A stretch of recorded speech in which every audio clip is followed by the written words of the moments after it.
Being where you are right now, watching, do you still follow the news of what's going on, or no? Are you following everything, or not really, not at the pace you did before? I probably follow it. I'm selective about it. So like what kind of, I'm conscious and cautious enough about what I watch to know that, certain things are stressful to watch and taxing and don't add to learning. Not watch. What do you not watch? I think so. I work in corporate security now for a mall company. So some of the footage of the rioting and looting hits close to home. It really does. And we've lived that and continue to live it. So and by watch, I'm talking about not just TV but social media. So I think some video footage where you're getting part of the story or it's being spun a certain way, I'm cautious about that. And I think you brought it up on one of your earlier talks.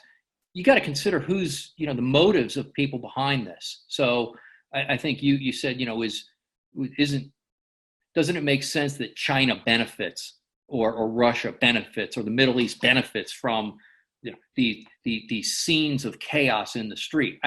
Hey, it's going on, and that's unfortunate. But riling people up in an emotional state by watching it on a screen hundreds of miles away doesn't really help the problem. And it's certain. And I'm selfish. I'm always looking out for my well-being, and it doesn't do me any good to walk out of the room with high blood pressure because of something I saw. Makes sense. As an FBI agent yourself, what are your thoughts about this whole defunding police situation where, you're getting commissioners that are resigning, and you're getting Patrick J. Lynch, president of the New York Union, is coming out and saying for the first time ever, we're coming out publicly and saying we're supporting Trump. And it's a very weird dynamic where, some are being criticized, some, Seattle is just deciding to fully defund and go a complete different direction. What do you think about what's going on there? Yeah, no, it's incredibly complicated. Obviously, blanket calls to defund the police are reactionary. I mean, do we want New York to return to the way it was in 1974? No, I don't. I don't think anybody would agree with that. I think changes probably need to be made. Here's where I'll go with this, and I made some notes to talk about it. One of the things, let me kind of go back and I'll tell you kind of where I'm going with this. So 2015, we had the tragic shooting in San Bernardino at it was like a community center. Guy was a terrorist, and him and his wife had been back and forth to Pakistan a few times. Mm-hmm. Terrible shooting, right? 14, 15 people killed, the worst of the worst. I'm watching it on the news. It's over, right? They caught the guy. He's down on the highway somewhere. The guys the police officers who stopped him were, patrol guys, highway patrol guys. They end up in a shootout with him. The footage on TV is dozens, if not hundreds, of fully armed SWAT guys walking up and down the streets of San Bernardino with long guns, with all the equipment, with all the fancy gear, with the armored trucks, all that shit. So keep that in mind. I ran a JTTF, a Joint Terrorism Task Force, for last 10, 12 years of my career. And the thing that's missing in that image of the San Bernardino is you've got all these guys and millions of dollars of equipment thrown at something that having them all out there after the fact doesn't prevent it. What would have prevented it? You got to ask yourself, where could we have spent those resources to potentially prevent that? And it's not, and I was a SWAT guy. I love this shit. I mean, I lived it. I was into the scene, hey man, run, shoot, jump, work out, get paid for it? Man, that's a great deal. Get fancy equipment. It's almost like in the FBI, it's like in high school, right? There's, extracurricular activities, and then there's the guys on the football team, and they're the SWAT guys, right? So, you got a little bit of that. So I was there. I get it, and I understand the need. But looking at it from a law enforcement executive or a manager, all those millions of dollars for sexy and fancy equipment, wouldn't it have been better to go into the salaries and of analysts and software and the intelligence work, paying informants, all that stuff that is not sexy? It's boring as hell. Many times it doesn't pan out to anything. You may prevent things you don't even know you've prevented them, and I know we've done that just by having a presence, interviewing somebody through some intelligence. So this goes to my point, the broader point, which we see today, and that's this. You hear this concept; it's kind of come into vogue lately.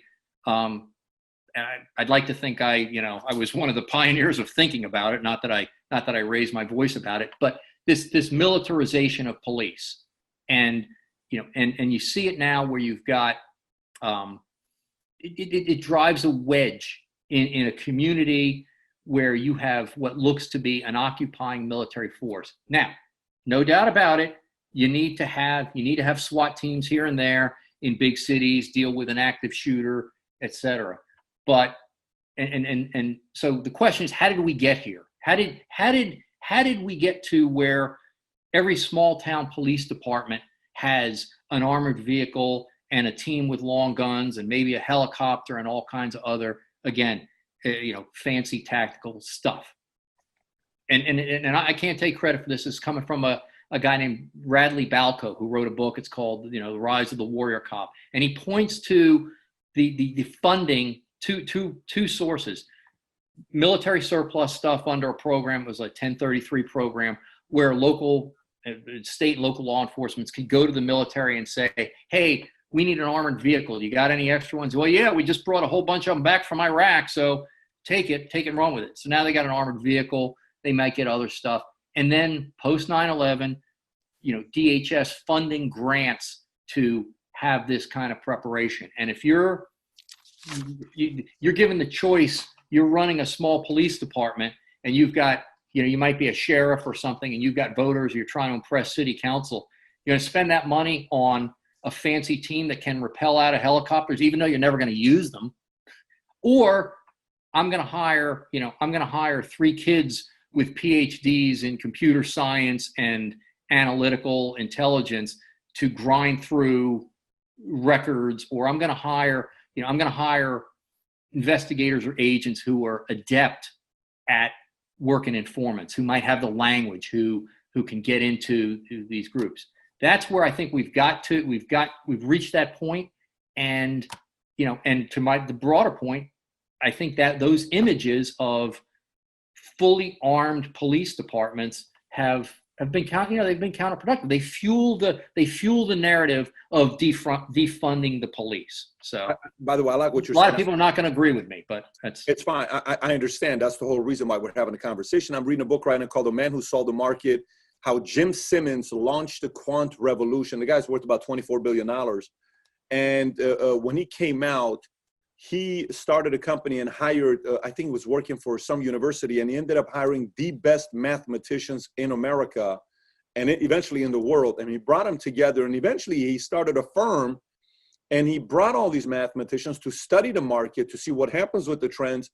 Then he figured out a formula. I think he ended up averaging 65% return over a 20-year period, which is insane to be thinking about that kind of money. And no wonder he's worth $24 billion today. But he hired mathematicians. A lot of that today is predictive analytics. So what you're saying today makes a lot of sense on making those investments to see if that can be prevented.